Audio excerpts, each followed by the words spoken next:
तो स्वागत है फ्रेंड्स आप लोग का एक और नई वीडियो में। उम्मीद करते हैं आप सारे लोग काफ़ी अच्छे होंगे। तो फ्रेंड्स अभी हम लोग रिएक्शन देने वाले हैं खेसारी लाल यादव जी के एक नए इंटरव्यू पे। अब खेसारी लाल यादव जी का शायद एक मूवी आ रहा है जिसका नाम है गॉडफादर। तो वो उस मूवी के प्रमोशन के दौरान उनका इंटरव्यू है, तो वो थोड़ा सा भावुक इंटरव्यू है जैसा कि लिखा हुआ है थंबनेल पे। तो देखने लायक है कि खेसारी लाल यादव जी को ऐसा कौन सा मोमेंट हुआ कि भाई वो भावुक हो गया। तो बहुत देखने लायक, बहुत ही मजेदार वीडियो होगा फ्रेंड्स। आप लोग वीडियो में लास्ट तक जरूर से बने रहिएगा। तो हेलो फ्रेंड्स, मेरा नाम है राजीव। मेरा नाम है शिल्पा। तो फ्रेंड्स अगर आपको हमारा रिएक्शन अच्छा लगता है तो आप हमारे चैनल को सब्सक्राइब करें, वीडियो को लाइक करें, उसको शेयर भी कर दें। तो चलिए फ्रेंड्स फटाफट से वीडियो को शुरू कर लेते हैं। ये पिक्चर जो कर रहे हैं गॉडफादर, इसके बारे में थोड़ा बताइए कैसी पिक्चर है। गॉडफादर एक ऐसी कहानी है कि कोई ज़रूरी नहीं है कि आप बेटा पैदा करके ही फादर बन सकते हैं, और कोई ज़रूरी नहीं है कि आप बेटा पैदा कर रहे हैं तो आपको अपना गॉडफादर मानेगा या आपको अपना पिता मानेगा। आजकल बहुत सारे ऐसे बच्चे हैं जो इंजीनियर डॉक्टर बन जाते हैं लेकिन अपने मम्मी पापा को वृद्धाश्रम छोड़ देते हैं। सही बात तो है यार, इस कहानी से बहुत कुछ सीखने को मिलेगा लोगों को कि नहीं, अगर हमारे मम्मी पापा हमें हॉस्टल में पढ़ाते हैं तो हमारे भविष्य के लिए पढ़ाते हैं। और हम अपने बच्चों को ये है कि इसमें मम्मी पापा का भी एक है कि आप जब बचपन में उनको आपकी ज़रूरत होती है तो आप उनको पढ़ने के लिए भेज देते हैं और वो मोहब्बत आप दे नहीं पाते उनको। तो जो माँ बाप ऐसे करते हैं क्योंकि आपके संस्कार से दूर हो जाते हैं, वो आपके परवरिश से दूर हो जाते हैं और किसी और गाइडेंस में चले जाते हैं। तो जब वहाँ ऐसी चीज़ें होती है तो कहीं ना कहीं बच्चों को आपकी कष्ट, आपका अहमियत, आपका तकलीफ कभी उन्होंने देखा ही नहीं। तो कैसे उनको पता चलेगा कि हाँ आप कितनी तकलीफों से उनको पाले हैं, कितने तकलीफों से आप उनको बड़ा किए हो, कितने तकलीफों से उनको आप शिक्षा दिए। इसलिए गॉडफादर ये सिनेमा हम लोग प्लान किए हैं ताकि उस माँ बाप को भी समझना है कि हमारे बच्चों को अगर बड़ा बनाना है तो कोई जरूरी नहीं कि हम हॉस्टल में डाल के ही बड़ा कर सकते हैं। उसको अपने पास रख के भी अपने संस्कार के साथ जब बड़ा करेंगे तो शायद वो ये समझ पाएगा कि दादाजी की अहमियत क्या होती है, चाचा की अहमियत क्या होती है, अंकल। क्योंकि आजकल जब बच्चे हॉस्टल से आते हैं तो हेलो अंकल, हेलो दादू, हेलो दादी, हेलो मम्मी। तो इस कल्चर में थोड़ा मैं बहुत अनकंफर्ट महसूस करता हूँ। मुझे लगता है कि नहीं, हमारा कल्चर ये नहीं है। हमारा कल्चर है दादाजी प्रणाम, और पैर छू के हम प्रणाम करते हैं। और मैं चाहता हूँ कि इस कहानी से लोगों को ये मैसेज जरूर मिले। अच्छा, ओके, तो बहुत इंस्पायरिंग मूवी होने वाली है गॉडफादर। बॉलीवुड के बारे में आजकल पठान का बहुत बाइकाट चल रहा है। सारे हिंदू संगठन कई लोग बहुत बाइकाट पठान मूवी ना, इस पे खेसारी जी आपका क्या कहना है? देखिए, आप कैसे देखते हैं? मेरे कहने का मतलब कि कुछ लोग हैं जिस टाइप को बोलते हैं, लेकिन मुझे लगता है कि संगीत का कोई कलर नहीं होता, धर्म का कोई रंग होता ही नहीं है। हम मान लेते हैं धर्म का कोई रंग नहीं होता है। हर धर्म में जिसको जो समझ में आता है वो पहनता है, जिसको जो समझ में आता है वो करता है। और मुझे लगता है कि संगीत का कोई मजहब नहीं होता। संगीत तो एक पानी की तरह है, वो जहाँ पे आज हम वो अनवा जो भी जगह होता हम समझ में नहीं आए, उसके बावजूद भी हम उसको एंजॉय किए। लोग बाइकाट कर रहे हैं, आप पठान को मैं संगीत को बाइकाट कभी नहीं कर सकता। पठान फिल्म को आप मैं अभी देखा नहीं, उसमें क्या है क्या नहीं, इसलिए मैं कोई प्रतिक्रिया नहीं दे पाऊंगा। मैं देखूंगा, उसके बाद अगर सवाल करिएगा तो मैं बता पाऊंगा कि हाँ उसमें क्या है, बाइकाट करने लायक है या उसको एंजॉय करने लायक है। अच्छा सर, ये आजकल जैसे आप लोग गाना रिलीज करते हैं हिंदी फिल्म, मतलब भोजपुरी फिल्म के गाने रिलीज होते हैं, उसके व्यूअर में थोड़ा कमी रहती है और एल्बम के ज्यादा होते हैं। इस पे आप कैसे देखते हैं? कैसे इसलिए ज्यादा होते हैं ना कि एल्बम के गाने को सिचुएशन नहीं होता है।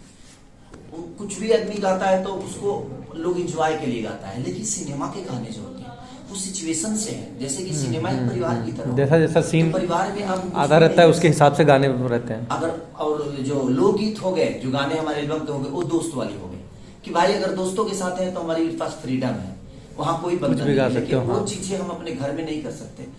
तो और घर क्या होता है, सिनेमा क्या होता है कि परिवार फैमिली होती है। तो परिवार में बहुत सारी चीजों को बाकायदे, क्योंकि वहाँ रिश्ते होते हैं, वहाँ चीजें होती हैं।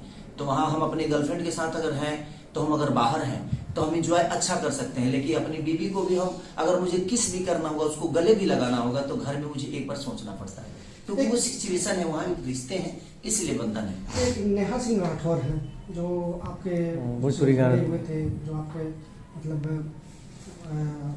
सपोर्ट आपके खिलाफ बोल रही थी। नेहा सिंह राठौर देखिए भाई जी, बात ऐसा है कि किसी एक के बोलने से मेरा जीवन न खत्म होने वाला है और ना ही उसके बोलने से मेरे जीवन बढ़ने वाला है।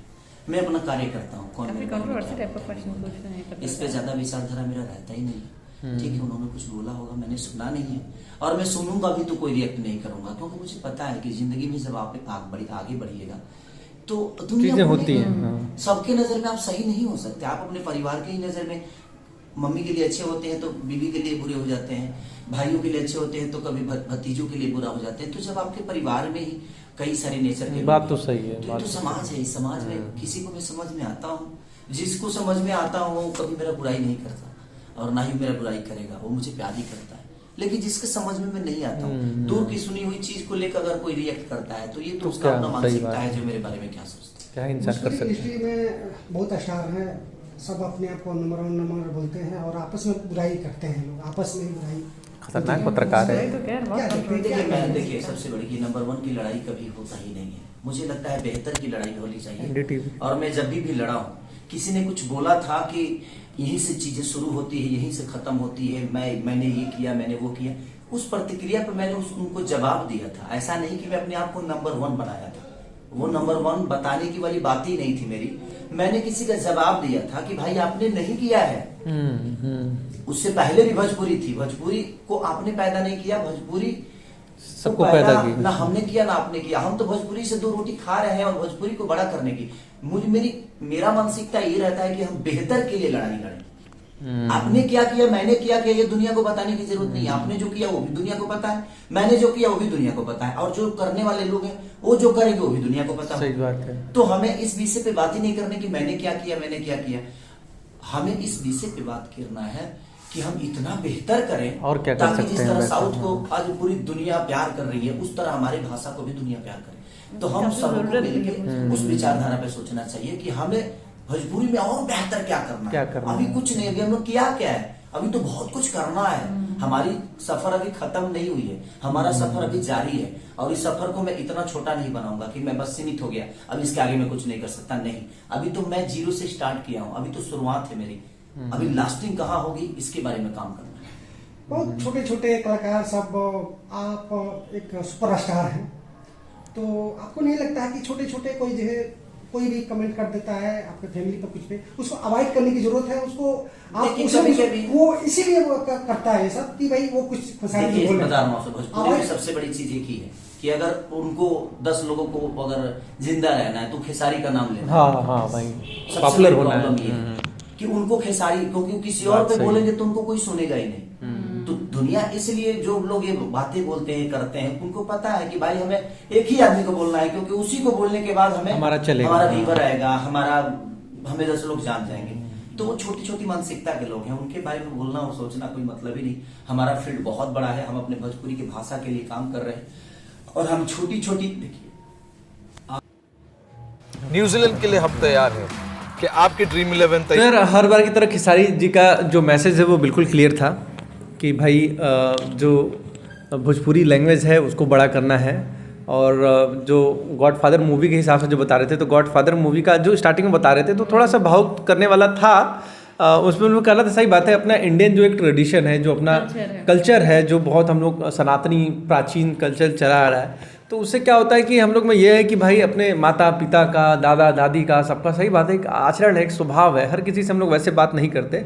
लेकिन अभी के जो सच में जो बच्चे हो रहे हैं या फिर जो चीज़ें हो रही हैं, कहीं ना कहीं उनको वेस्टर्न जो नॉलेज है, वेस्टर्न चीज़ें उसको फॉलो कर रहे हैं, जिसकी वजह से अपना जो ट्रेडिशन है ना वो कहीं ना कहीं खोता जा रहा है, जो कि बहुत ही बेकार चीज़ है। तो जिसके लिए खेसारी लाल यादव जी ये इस तरीके का मूवी बना रहे हैं गॉडफादर, जैसे कह रहे थे कि ज़रूरी नहीं है कि आपको अगर कोई बेटा पैदा कर दिए तो आप गॉडफादर बन गए, या आपका बेटा आपको गॉडफादर माने ही माने। बहुत सारे लोग हैं जो डॉक्टर इंजीनियर हैं लेकिन अपने माँ बाप को वृद्धाश्रम में छोड़ दे रहे हैं। मतलब उनके कहने का ये मतलब है कि पैसे संसाधन होने के बाद भी माता पिता उनके ऊपर बोझ बन जा रहे हैं। तो कहीं ना कहीं ये जो एजुकेशन सिस्टम है, जो एटमॉस्फियर का जो एक है, जो सोसाइटी जिस तरीके की बन रही है, कहीं ना कहीं इन सब चीज़ों का योगदान है। तो ये चीज़ गलत है, ऐसा नहीं होना चाहिए। ये सब विदेशों में होता है, अपने इंडिया में ऐसा नहीं होना चाहिए भाई, कि किसी को अपने माता पिता को छोड़ना पड़े या कुछ चीज़ें करना पड़े। तो मतलब बहुत अच्छा लग रहा है हमको। उनका जो मूवी होगा गॉडफादर, नो डाउट बहुत अच्छा होगा, क्योंकि बहुत अच्छे मैसेज, बहुत अच्छे थीम के साथ बन रहा है। एकदम जिस तरीके से वो कह रहे थे कि और ऐसे चीज़ों में जिसमें बच्चे अपने माता पिता को वृद्धाश्रम भेज देते हैं, तो इसमें कहीं ना कहीं गलती पेरेंट्स की भी होती है और साथ में बच्चों की तो मान लो है ही है। तो वाकई में ये जो मूवी बनेगी वो लग रहा है काफ़ी मतलब एक सोशल इम्पैक्ट अच्छा देगी। पेरेंट्स की गलती कैसे होती है? जैसे कह रहे थे कि सब पेरेंट्स सोचते हैं उनके पास टाइम नहीं होता है और उनकी अर्निंग करनी, उनको पैसे कमाने, तो बच्चों को हॉस्टल में भेज देते हैं कि वहीं पे रहे पढ़े। तो उसको अपने पास रखेंगे और अपने संस्कार से जब उसको बड़ा करेंगे, अपने पूरे फैमिली से उसको मतलब इंसान को झंझट से बचने के चक्कर में लोगों को, बच्चों को अब उतना लोग अपने घर में नहीं रखते हैं। एक तरीके से पेरेंट्स भी अपनी लाइफ एंजॉय करना चाहते हैं, बच्चों की लाइफ अलग कर देते हैं, अपनी लाइफ अलग। जैसे कि अभी हम नहीं, एंजॉय करने वाली बात नहीं, एंजॉय तो साथ में फैमिली को, बच्चों को भी रख से किया जा सकता है। अलग वेस्टर्न जो मानसिकता है उसके अकॉर्डिंग देखा जाए तो लोग सोचते हैं क्या मतलब इतना हम टाइम बच्चों पे देंगे, एंजॉय नहीं, इसको ये जो एंजॉय नहीं कर, फैमिली वाले पेरेंट्स एंजॉय नहीं करते। हाँ, पेरेंट्स को कहीं ना कहीं ये है कि आजकल दुनिया जो जैसी हो रही है ना, पैसे की भाग दौड़, जो चीज़ें चल रही है, इतना मेंटल प्रेशर है कि उनको ये लगता है ना कि ये एक झंझट है, पैसे फेंक दो, बच्चा हमारा पढ़ लेगा, हमको बहुत ज़्यादा उसको केयर करने की ज़रूरत नहीं है। तो कहीं ना कहीं इंसान अपने रिस्पॉन्सिबिलिटी से बचना चाह रहा है। और कहीं ना कहीं ये भी सोचते हैं कि हमारा बच्चा हॉस्टल में रहेगा तो आज के टाइम में जैसे लोग हैं ढलेगा, कंपेयर कर कुछ लोग ऐसा भी सोचते हैं, पाएगा। तो ये सब कुछ चीज़ें हैं कि जो वाकई में एक तरीके से ये वेस्टर्न का ही इफेक्ट, नहीं तो हमारा कल्चर रहता था जिसमें पूरी ज्वाइंट फैमिली रहती थी, लोग मतलब ठीक है। देखो यार, कोई चीज़ एकदम, अगर आपके ट्रेडिशन में कोई चीज़ खराब है तो उसको हटाओ, जो चीज़ अच्छा है उसको लाओ, लेकिन बैलेंस होना चाहिए। ये नहीं कि अपनी पूरी चीज़ों को, अच्छी चीज़ों को भी चेंज कर दो, ऐसा नहीं होना चाहिए भाई। आप लोग का ओवरऑल क्या कहना है? हम लोग के डिस्कशन तो काफ़ी लंबा होगा, अगर हम लोग बात करेंगे तो बहुत ज़्यादा हम लोग का बहस भी हो जाता है, निष्कर्ष नहीं निकलता है, बहुत सारी चीज़ें हैं। आप लोगों को क्या कहना है इस वीडियो के बारे में, इस डिस्कशन के बारे में? आप लोग हम लोग को कमेंट करके जरूर बताएं। एंड क्या कहना है आप लोग का खेसारी लाल यादव जी के बारे में, वो भी हम लोग को कमेंट करके जरूर बताएं। हम लोग मिलेंगे फ्रेंड्स इसी तरीके से फिर किसी नए वीडियो में, तब तक के लिए जय हिंद, जय भारत।